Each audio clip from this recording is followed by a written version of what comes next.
Assalamualaikum warahmatullahi wabarakatuh. Alhamdulillah wa syukurillah la hawla wa la quwata illa billah. Pertemuan kita kali ini insyaallah kita akan mengangkat tema keutamaan mengajari orang lain dan mengajak orang lain tersebut kepada kebaikan. Allah Subhanahu wa taala menegaskan di dalam Quran surat Al-Jumu'ah ayat 2, A'udzubillahi minasyaitonir rajim. Huwallazi ba'atsa fil ummiyina rasulan minhum yatlu 'alaihim ayah wa yuzakkihim wa yu'allimuhumul kitaba wal hikmah wa in kanu min qablu lafi dhalalin mubin. Dialah Allah zat yang mengutus seorang rasul kepada kaum yang buta huruf dari kalangan mereka sendiri, yang membaca kepada mereka ayat-ayat Allah Subhanahu wa taala, lantas mensucikan jiwa mereka dan mengajarkan kepada mereka tentang kitab atau al-hikmah. Allah Subhanahu wa taala menegaskan adanya kebaikan pada setiap umat itu apabila di antara mereka mengadakan sebuah perkara yang bersifatnya amar ma'ruf nahi mungkar. Di dalam Quran surat Ali Imran ayat 110 Allah tegaskan, A'udzubillahi minasyaitonir rajim. Kuntum khaira ummah ukhrijat linas ta'muruna bil ma'ruf wa tanhauna 'anil munkar wa tu'minu billah.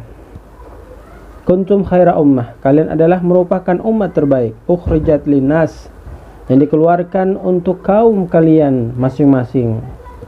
Ta'muruna bil ma'ruf, agar kalian dapat melakukan amal ma'ruf, wa tanhauna 'anil munkar, kemudian kalian pun juga mampu menghindari hal-hal yang sifatnya mungkar.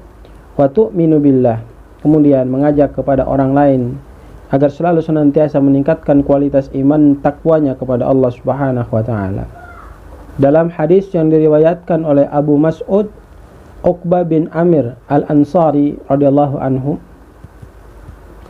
ia berkata bahwa Rasulullah SAW bersabda, man dalla ala khairin falahu mithlu ajri fa'ilihi. Hadis ini menjelaskan tentang bagaimana Allah memberikan sebuah kebaikan kepada seorang hamba yang manakala hamba itu selalu tampil mengajarkan kebaikan kepada orang lain. Maka apa yang terjadi? Kebaikan-kebaikan yang diajarkan kepada orang lain itu, ketika mereka mendapatkan pahala, tentu akan datang pahala kepada dirinya.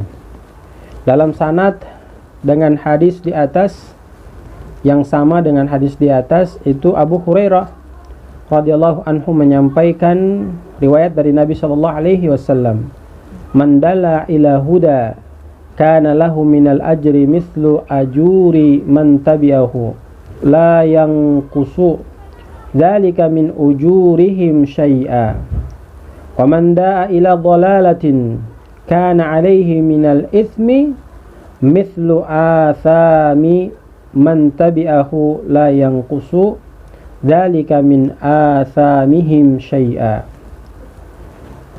Rasul sallallahu alaihi wasallam menyampaikan, man da'a ila huda, barang siapa yang dia itu mengajak atau menyuruh kepada kebaikan, kana lahu minal ajri mithlu ujuri man tabi'ahu, jadi dia akan mendapatkan pahala sebagaimana pahala kebaikan yang dilakukan orang ketika dia menyampaikan kebaikan itu. La yanqusu dzalika min ujurihim syai'a, dan tidak mengurangi sama sekali kebaikan pahala yang dikerjakan oleh orang tersebut. Jadi ceritanya ada orang kita beri petunjuk, kemudian dia mengerjakan kebaikan yang kita sampaikan, tentu dia akan mendapatkan pahala. Di samping dia mendapatkan pahala, kita pun mendapatkan pahala dari dirinya tanpa mengurangi pahala yang ada pada dirinya.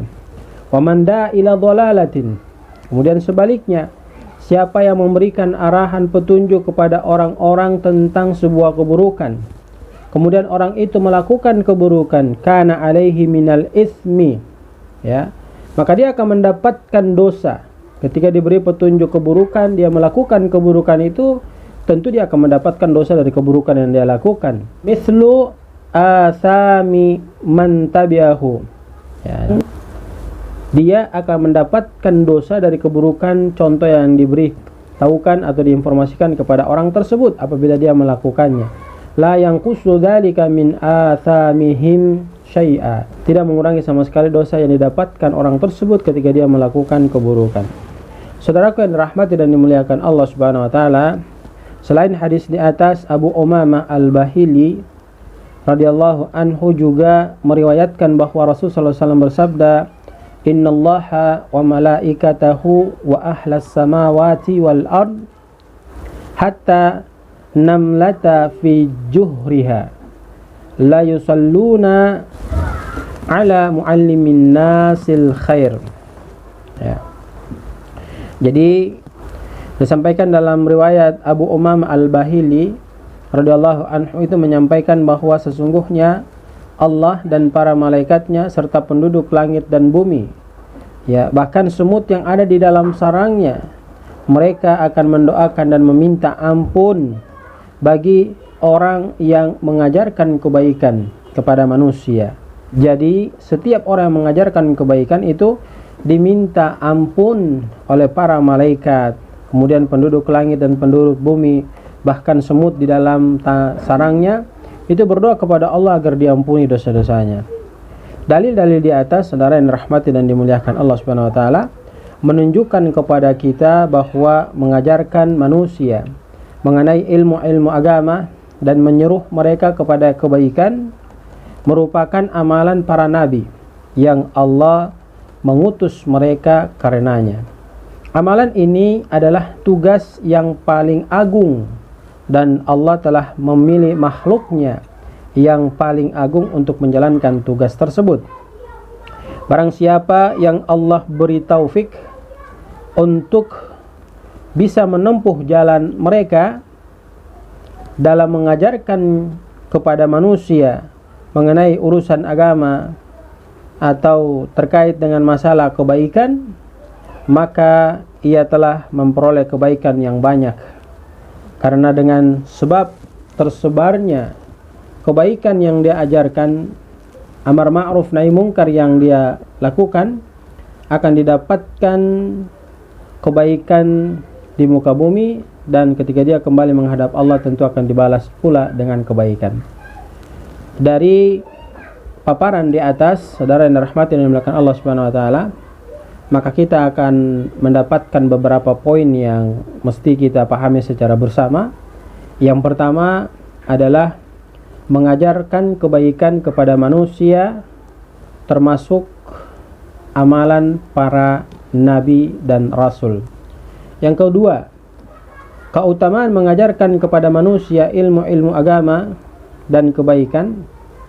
Sebab barang siapa mengajarkan suatu ilmu atau menyuruh kepada petunjuk kebaikan, maka baginya pahala yang sama dengan orang-orang yang mengamalkan kebaikan yang dia ajarkan. Yang ketiga, besarnya pahala orang yang mengajarkan kebaikan kepada manusia itu sangat luar biasa, sebab Allah memberikan pujian kepadanya serta penduduk langit dan bumi akan meminta ampun untuknya. Hal ini dikarenakan dia memperoleh kebaikan di muka bumi lantaran kebaikan yang dia sebarkan kepada orang lain. Lalu yang terakhir, yang keempat, keutamaan berdakwah, mengajak orang kembali kepada Allah agar kita selalu senantiasa amar ma'ruf nahi mungkar. Dan dengan konsep ini, insya Allah keberkahan akan selalu senantiasa menghiasi kehidupan kita. Semoga memberikan manfaat untuk kita semua. Kurang lebihnya mohon dimaafkan. Barakallahu fikum. Assalamualaikum warahmatullahi wabarakatuh.